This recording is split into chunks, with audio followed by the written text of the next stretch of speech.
Sto viaggiando verso Padova, la prossima meta per la mia serie I borghi più irreprensibili d'Italia, dove vi racconto che cavolo c'è di così figo nelle città famose. Mi trovo a Padova, città non troppo distante dall'Islanda. Qui sono passati personaggi del calibro di Tito Livio, Giotto, Galileo, l'inventore dell'Aperol. Ci sono davvero tantissime cose da dire su Padova e meno male perché Alberto Angela me ne ha già bruciate un sacco. Quindi sedetevi comodi e bevetevi uno spritz. Sto per raccontarvi di Patavium.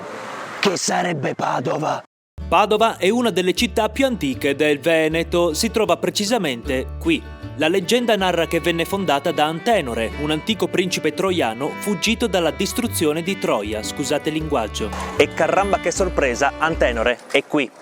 Avete capito bene? Alla fine del 1200 venne trovata un'arca coi resti di un antico soldato. Potete immaginare lo stupore quando si seppe che si trattava proprio di Antenore. Edificarono subito questo imponente monumento. Pensate, dopo 3000 anni il fondatore di questa città è ancora qui, davanti a me.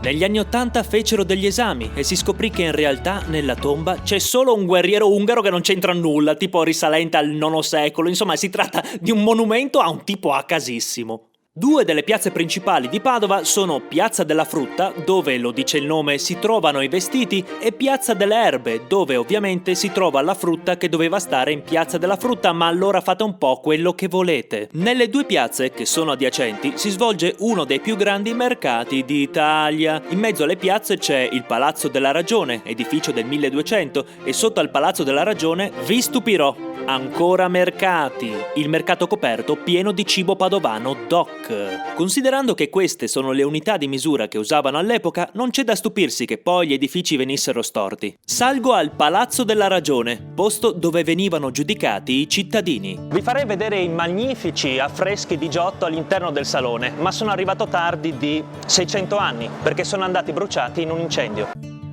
Chiamato appunto salone perché, come vedete, è una sala grande e anche una delle più grandi sale pensili del mondo. Pensile significa che pensa, per questo si chiama Palazzo della Ragione. Questa è la pietra del vituperio, dove gli insolventi erano costretti a mettersi in mutande e battere il culo 3 volte dicendo che avrebbero ceduto i loro beni prima di essere esiliati. Da qui l'origine del detto rimanere in mutande o restare in braghe de tea. Questo deve essere un souvenir che Antenore si è portato da Troia, scusate il linguaggio. Gli animali dipinti non da Giotto servivano per far capire agli analfabeti dove posizionarsi per essere giudicati, tipo tu che sei accusato di truffa vai sotto al cinghiale o tu che sei accusato di essere troppo figo vai sotto al leone di San Marco. Ci sono poi tutti i segni zodiacali circondati dalle loro caratteristiche caratteriali. Il mio segno tipo è vanitoso e ossessionato dall'estetica. Beh, almeno mi è andata meglio dello Scorpione. Il passaggio che collega Piazza della Frutta a Piazza delle Erbe si chiama Piazza dei Surgelati, scherzo, si chiama Volto della Corda,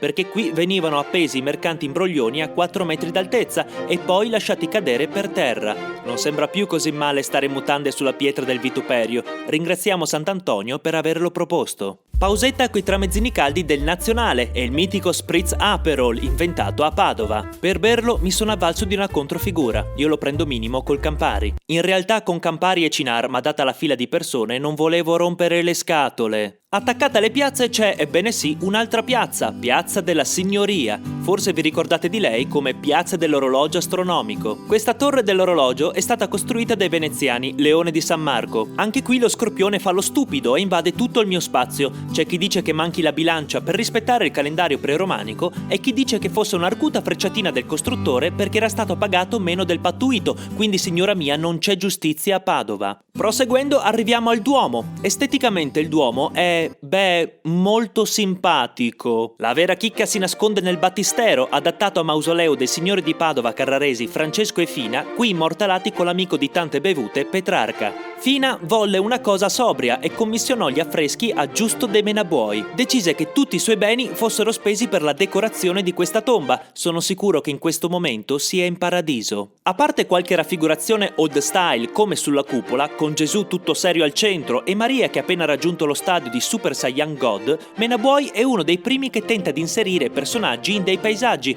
pur non sapendo ancora dell'esistenza della prospettiva. Infatti la gente sta un po' stretta perché non sa che può muoversi in profondità e in scene come queste sembra che i bambini crescano sugli alberi. Possiamo trovare una sottile critica al papato avido di Avignone, con personaggi che questa volta un minimo si impegnano a recitare o cercano di essere sexy, come San Pietro. Queste innovazioni emozionali e paesaggistiche rendono gli affreschi di Menabuoi parte del patrimonio UNESCO. Pranzetto alla famosissima folperia. I folpi sono i polipi. Ogni mollusco qui è buonissimo, non avete idea. Un attimo di raccoglimento per la frittella col baccalà mantecato. Provo anche la pazientina, torta padovana con cioccolato e zabaione. Questa è la sede dell'antichissima Università di Padova, il palazzo del... Chiamato Palazzo del Bo perché costruito su un'antica macelleria che si chiamava Bo, ecco perché ha un teschio di bue nel logo, è la sede di una delle più antiche università del mondo. Quest'anno compie 800 anni. Auguri! Tra gli insegnanti illustri troviamo Galileo Galilei, che ha dimenticato qui la sua cattedra, sempre il solito. C'è anche il più antico teatro anatomico stabile del mondo. Era come andare a vedere Shakespeare, ma solo con le parti violente. Esco e arrivo a Prato della Valle. Indovinate esatto, una delle piazze più grandi d'Europa, perché Padova deve sempre avere le cose più di altre cose. Una volta era una palude schifosa, poi Andrea Memmo l'ha bonificata con l'isola Memmia. Pensate, qui è stato girato il blockbuster La Memmia. E restero tante statue di personalità famose legate a Padova. Napoleone, il solito babbeo, ha distrutto 6 statue di dogi e ora, ridistribuendole, rimangono 2 piedistalli vuoti. Come avrete notato, ogni statua qui ha l'uccello. È stato quindi proposto di riempire uno dei piedistalli con Elena Lucrezia Corner, la prima donna laureata al mondo proprio all'Università di Padova. Considerando che il regolamento del 1776 impone che le statue debbano essere di personalità defunte, non sante e legate a Padova, direi che ha tutte le carte in regola. Poi si sarà pure laureata in filosofia, ma non lo considererei un brutto risultato per l'epoca. Qui attaccata c'è la chiesa di Santa Giustina, una delle basiliche più grandi del mondo. Non so se rende, ma è tipo enorme. E a proposito di cose enormi, qua vicino c'è pure la basilica di Sant'Antonio, un'altra basilica tra le più grandi e visitate al mondo. È detta anche Basilica del Santo perché non c'è bisogno di specificare inutili dettagli. Non si possono fare foto, altrimenti vi avrei mostrato la lingua di Sant'Antonio. Era più o meno così, no? Dentro a una teca. E c'era anche l'apparato vocale, non ho ben capito cosa fosse in realtà. E c'erano anche gli affreschi patrimonio UNESCO di Menabuoi, più o meno erano così.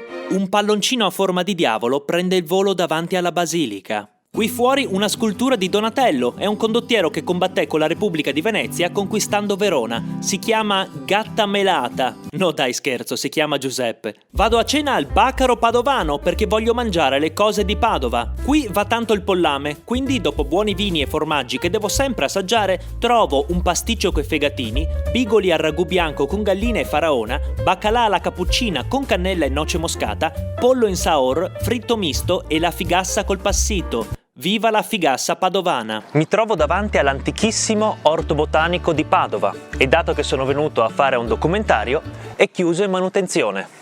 L'orto botanico è, ma che ve lo dico a fare, un altro patrimonio UNESCO, in quanto il più antico orto botanico è ancora nella sede originale. È stato fondato nel 1545 dal professor Francesco Bonafede, perché ha notato che i suoi alunni, non avendo mai visto molte piante dal vivo, solevano confondersi con le erbe mediche e all'ennesimo paziente con le emorroidi curato con foglie d'ortica ha deciso di fondare l'orto botanico.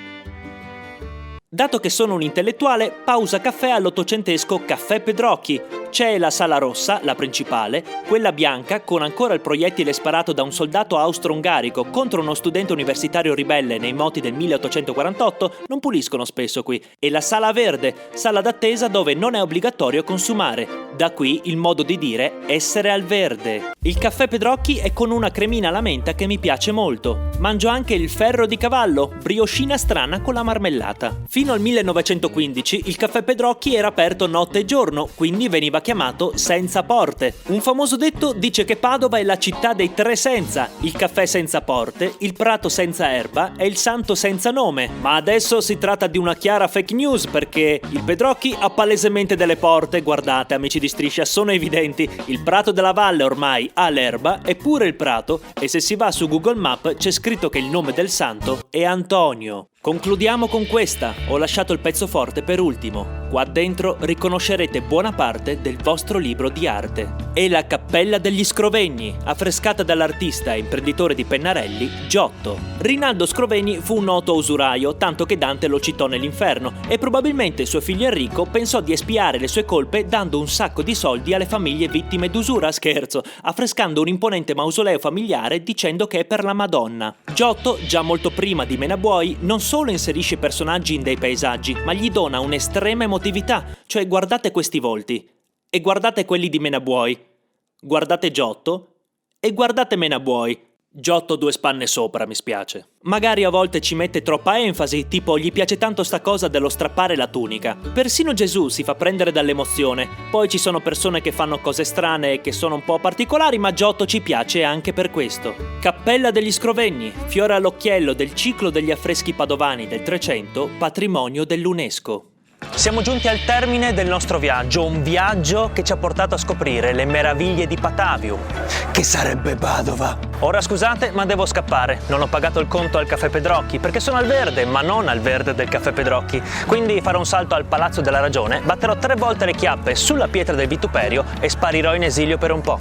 Prossima fermata, Islanda.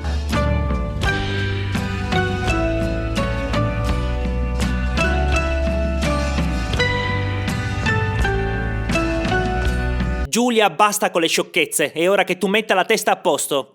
E va bene, mamma.